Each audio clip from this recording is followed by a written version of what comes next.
আসসালামু আলাইকুম। আমি আজকে একটি হ্যান্ডমেড বার্থডে কার্ড বানাবো। এটার জন্য মূলত আমি কালারিং পেপার নিয়ে নিয়েছি।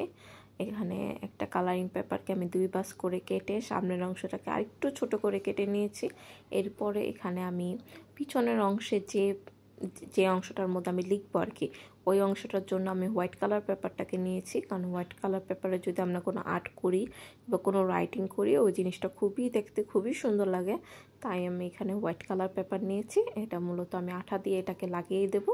এটা হলো পিছনের অংশটা, যে অংশটার মধ্যে আমি আর কি রাইটিং লিখবো, হ্যাপি বার্থডে অংশটা লিখবো ওইটাতে, আর কিছুটা ডিজাইন করে দেবো। তো সামনের কভার পিসটাকেও কিছুটা ডিজাইন করে দিলাম যাতে জিনিসটা দেখতে একটু আকর্ষণীয় লাগে। ফুল ভিডিওটা দেখেন তাহলে বুঝে যাবেন স্টেপ বাই স্টেপ আমি কীভাবে কী কমপ্লিট করেছি। আমি কিছু সিম্পল আর্টই করেছি যাতে যারা এই ভিডিওটা দেখে কোনো কিছু মেক করতে যাবেন, বার্থডে কার্ডই মেক করতে যান, তাহলেও যাতে এটা কপি করতে আপনাদের ইজি হয়। তা আমি আর্ট ভিডিওটাকে ইজি রেখেছি।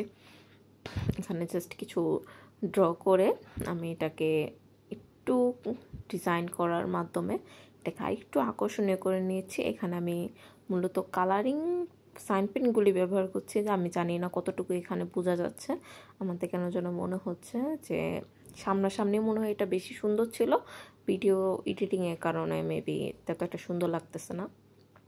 এরপর আমি যে অংশটাতে হ্যাপি বার্থডে লিখবো ওই অংশটার ডেকোরেশনটা করছি। এখানে আমি ব্ল্যাক কালার সাইন পেন দিয়ে এরপরে আমি এটাকে আরেকটু গর্জিয়াস লুক দেওয়ার চেষ্টা করব, কারণ একটু বেশি সিম্পল হয়ে গেছে। তাই আমি লাইনগুলো আর কিছুটা বাড়িয়ে নিলাম। এরপর আমি এক একটা লাইন এক এক কালার ব্যবহার করছি। এখানে মূলত purple colour, green colour plus yellow কালারও আছে। সব কালার মিলে আবার মাঝে একটু ডট ডট দিয়ে দিচ্ছি। ডট ডট দেওয়ার কারণে একটু দেখতে জিনিসটা আরেকটু আকর্ষণীয় লাগছে। এরপর আমি এটা লাইনটাকে আরেকটু ডিজাইন করার মাধ্যমে একটু আর কি গর্জিয়াস লুক দিয়ে দিলাম। এরপর আমি মাঝের অংশতে হ্যাপি বার্থডে লিখে দেব। আমি এখানে শুধু হ্যাপি বার্থডে লিখে দিলাম, হ্যাপি বার্থডে টু ইউ লিখে দিয়েছি। আপনারা নিচে আপনাদের যার জন্যই কার্ডটা তৈরি করতেছে না কেন তার নামটা অবশ্যই মেনশন করে দেবেন। এরপরে কভার পেজটা আমি নিচের অংশটা ডেকোরেশন যেহেতু একটু গর্জিয়াস করেছি, তাই কভার পেজটা যদি আপনারা এতটা গর্জিয়াস না করেন তাহলে দেখতে সুন্দর লাগবে না। তাই মূলত আমি উপরে কভার পেজটাকে একটু গর্জিয়াস লুক দেওয়ার চেষ্টা করছি। এখানে আমি একটা সিম্পল আর্টই ক্যারি করেছি। আপনারা চাইলে যারা আর্ট করতে পারেন তারা একটু গর্জিয়াস আর্টও দিয়ে দিতে পারেন, সমস্যা নেই, দেখতে সুন্দর লাগবে। এরপর আমি ডটের মাধ্যমে জিনিসটাকে আরেকটু কালারফুল কিংবা একটু ডিফারেন্স লুক দেওয়ার চেষ্টা করেছি। দেখেন অনেকটা মনে হচ্ছে না কিনা কার্ডের মতন। তো ওরকম করেই যেহেতু আমি বার্থডে স্পেশাল একটা কার্ড বানাচ্ছি, তাই এখানে যদি আমি গিফটের কোনো আর্ট না রাখি তাহলে তো কার্ডটা ফুটে ওঠে না।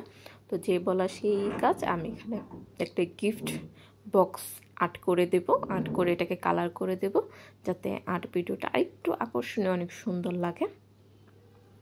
এটার মাধ্যমে আমি ভিডিওটা ফুল শেষ করে দেব। তো আপনারা চেষ্টা করবেন নিজের হাতে কোনো একটা কিছু মেক করে কারোকে গিফট করার সাথে যদি আপনারা একটা হ্যান্ডমেড বার্থডে কার্ড গিফট করে দেন তাহলে জিনিসটা দেখতে খারাপ লাগে না, অনেকই ভালো লাগে। আপনি যাকেই দেন না কেন সেও অনেক খুশি হবে। তো সবাই ভালো থাকবে, সুস্থ থাকবেন। আল্লাহ হাফেজ।